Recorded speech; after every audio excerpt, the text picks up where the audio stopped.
تمہیں یاد ہے کہ جب حور کے لشکر کو پانی پلایا اور حسین ابن علی نے کہیں آگے جانے کے لیے اپنا گھوڑا موڑا تو حور نے حسین کے گھوڑے کی لگام تھام لی تھی. دیکھو لگام تھامنا کسی عرب کے لیے ناقابل برداشت تھا، اور وہ ایک طرف اگر حور کی بہادری ہے تو دوسری طرف انتہائی بد اخلاقی بھی ہے. اور اسی پر حسین نے ایک جملہ کہا تھا کہ سکلت کا ام کا یا حر، حر تیری ماں تیرے ماتم میں بیٹھے، یعنی تو مر جائے، تیری یہ مجال کہ تو میرے گھوڑے کی لگام تھام لے. عباس دور کھڑے ہوئے تھے،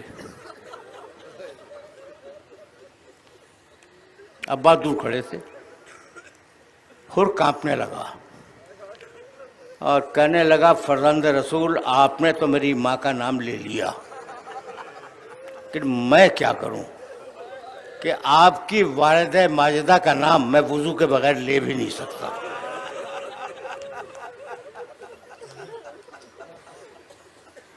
دور کھڑے تھے نا عباس، گھوڑے کو دوڑاتے ہوئے حور کے قریب آئے اور کہنے لگے حور یہ کس کی ماں کا تذکرہ کر رہا تھا؟ اب اگر زبان سے دوبارہ یہ جملہ نکلا تو زبان کاٹ کر تیری ہتھیلی پہ رکھ دوں گا. اس کا نام ہے عباس. یہ شہزادہ سمجھ میں آ گیا؟ اچھا ایک واقعہ اور سن لو، چھوٹا سا ایک واقعہ اور سن لو. چوتھی محرم کو حسین اپنے خیمے میں آرام کر رہے تھے ظہر کے بعد. باہر سے شور کی آواز آئی. شہزادی زینب نے فضہ کو بھیجا دیکھ کیا کہ ہو کیا رہا ہے.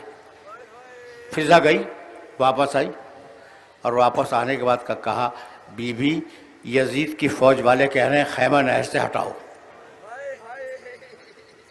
اور ابو الفضل العباس کو جلال آ گیا ہے. جملہ سنو اور مجھے اجازت دے دو. اب میں تمہارے سامنے کچھ بیان نہیں کرنا چاہتا. ابو الفضل عباس کو جلال آ گیا ہے. کہا جا عباس سے کہہ کہ تمہاری بہن بلا رہی ہے. فضہ پھر گئی، پھر واپس آئی.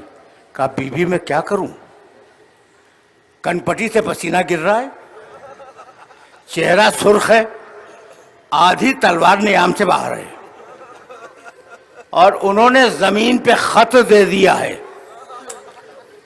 کہ یہ ایک لکیر ہے، جس نے اپنی ماں کا دودھ پیا ہو اس لکیر کو عبور کر کے دیکھنا ہے. اس کو کہتے ہیں عباس.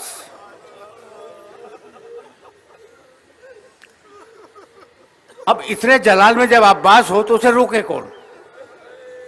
کہا فضہ جا اور عباس سے کہہ دے کہ اگر تم واپس نہیں آئے تو تمہاری بہن خیمے سے باہر آ جائے گی.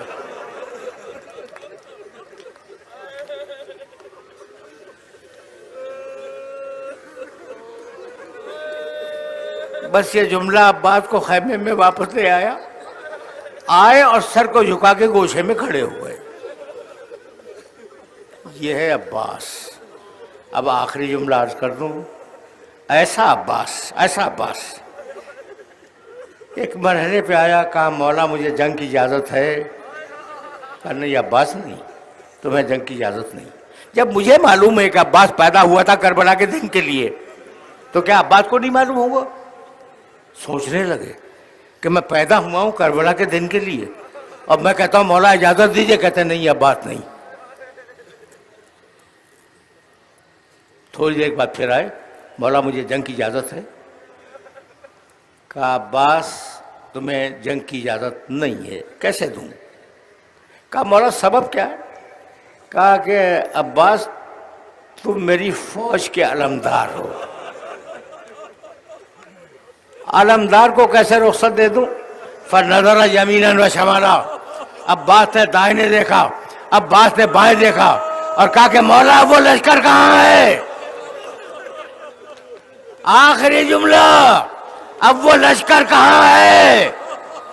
کہا عباس تمہیں اجازت نہیں دوں گا، پلٹے ایک خیمے کے دروازے پہ بیٹھ گئے اور سوچنے لگے کہ مولا سے اجازت ملے تو کیسے ملے۔ اتنے میں خیمے کے اندر سے سکینہ کی آواز آئی، پھوپھی اماں میں بہت پیاسی ہوں۔ آخری جملہ تقریر کا، پھوپھی اماں میں بہت پیاسی ہوں۔ عباس خوشی میں کھڑے ہو گئے، کہا بیٹا سکینہ میرے پاس آنا۔ بچی آئی، کہا بیٹی تو بہت پیاسی ہے؟ کہا کہ ہاں چچا جان میں بہت پیاسی ہوں۔ کہا دوڑ کے جا اپنا چھوٹا مشکیزہ لیا، اور تیرا کام بس اتنا ہے کہ مشکیزہ دکھلا کر اپنے بابا سے کہہ دے کہ میں بہت پیاسی ہوں۔ تم رو چکے، تمہاری آوازیں بلند ہو گئی، میں طویل مصاحب نہیں پڑھا کرتا۔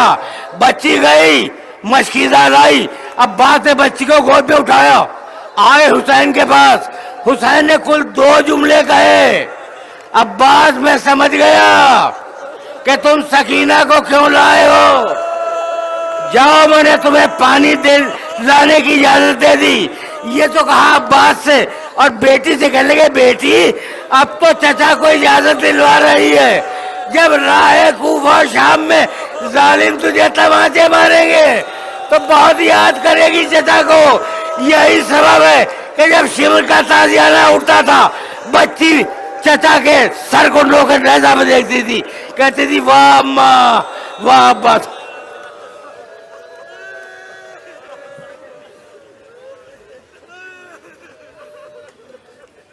وَسَيَعْلَمُ الَّذِينَ ظَلَمُوا أَيَّ مُنْقَلَبٍ يَنْقَلِبُونَ رَبَّنَا تَقَبَّلْ مِنَّا إِنَّكَ أَنْتَ السَّمِيعُ الْعَلِيمُ۔